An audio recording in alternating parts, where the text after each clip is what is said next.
From the studios of Chillicothe High School, this is your CAVS News Show.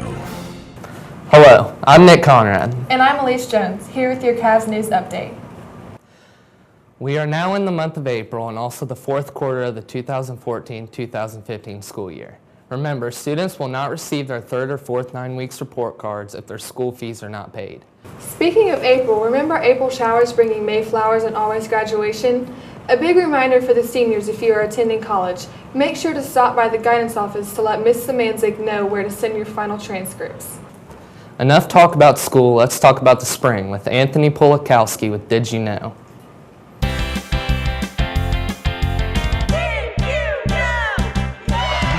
Thanks, guys. Well, it's springtime again, and we recently had Easter. Now, Easter is a long-standing tradition that many have adopted. We know what Easter holds: Easter egg hunts, family dinners, and church. But do we really know how it became what it is today?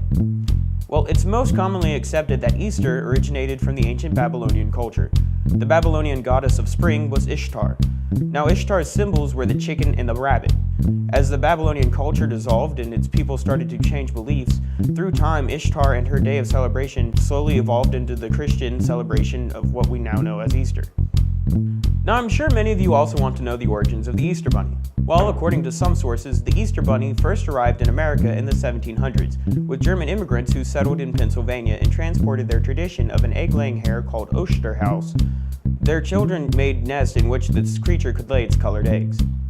Now, mind you, not all of us share the same beliefs, but many religions share a common aspect. Typically, it's either a god or goddess of spring or fertility.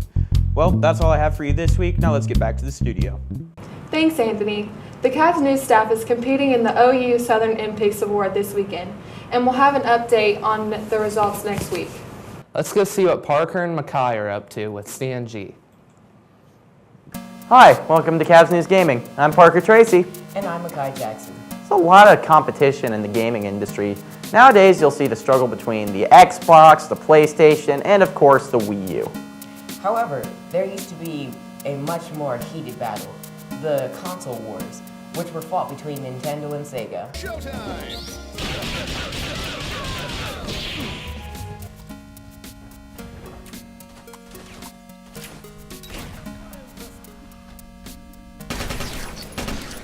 Let's start from the beginning. In the age of 8-bit consoles, the Nintendo Entertainment System, or NES, released July 15, 1983, was undeniably the most popular home gaming system. At least until the 16-bit gaming systems came along. In the dawn of these new systems, Sega introduced the Sega Genesis on January 9, 1989. This console began taking gaming by storm, and Nintendo's sales began to drop.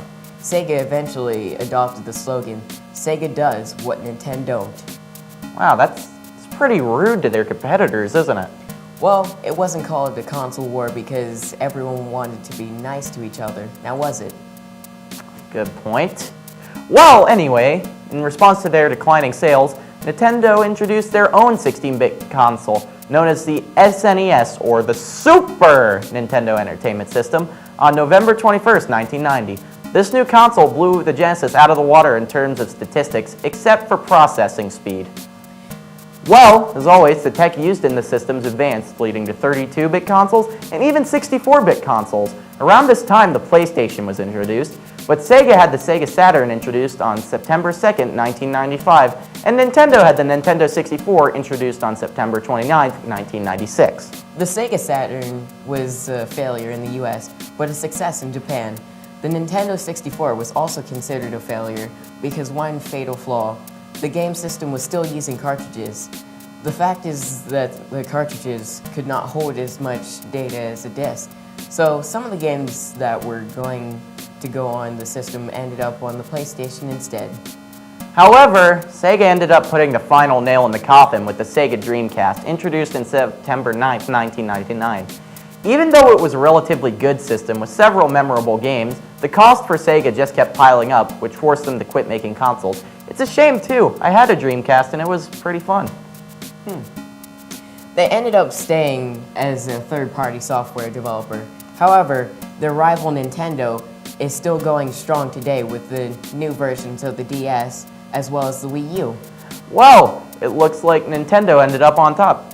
So Nintendo does some pretty awesome things after all, huh? For the sake of all of us, please don't do that again. Okay. Well, there were plenty of consoles that could have been competitors in this battle, but didn't really go that far, such as the Atari 7800, the Philips CDI, the CBS ColecoVision, and the Atari Jaguar CD. Sega and Nintendo did also have a few very large failures as well. Nintendo had the Virtual Boy, and Sega had the Sega CD. Seems like even the best developers have a few slip-ups. I mean, the Virtual Boy. Man. Well, looks like we're out of time, Mackay. I'm Parker Tracy. And I'm Mackay Jackson. And remember, Game like pros, Chillicothe. Thanks, guys. This month was the annual National Food Day, and we captured some footage of the event. Let's take a look.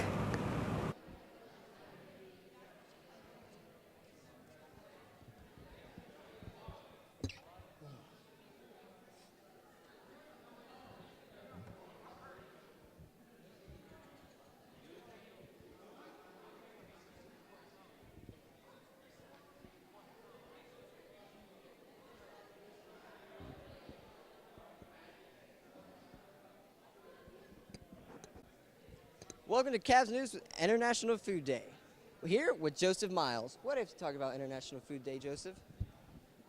Well, it is, of course, a day where all the language classes come together and we celebrate the culture that those languages represent, and we eat food. That's the main attraction. I myself am in Chinese 3, and actually this year I'm not really eating a whole lot of food because I actually have work to do. But really, right now at the moment, I'm just not really that hungry. So International Food Day here with Marcus Conrad. What you got to talk about International Food Day, Marcus?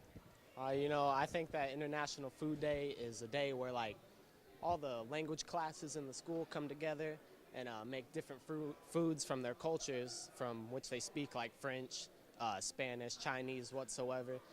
It's great for cultural diversity, I should say. Like eat food, talk, chill out, speak different languages. That's what's up. Food Day with Dawson Cook. Now, what do you think about International Food Day? I think it's a great way where people can come together and work on making different foods and getting to know other people, maybe different culture, even try different foods and maybe make new foods with other people, Food Day with Hallie Anders. What do you think about International Food Day? I think that it's great for all the cultures, and we get to share all of the foods, and they're all homemade, so the food's really good. Day with Taylor Bowling. What do you think about International Food Day? I think it's a great experience for kids to experience what types of languages have different types of food and traditions.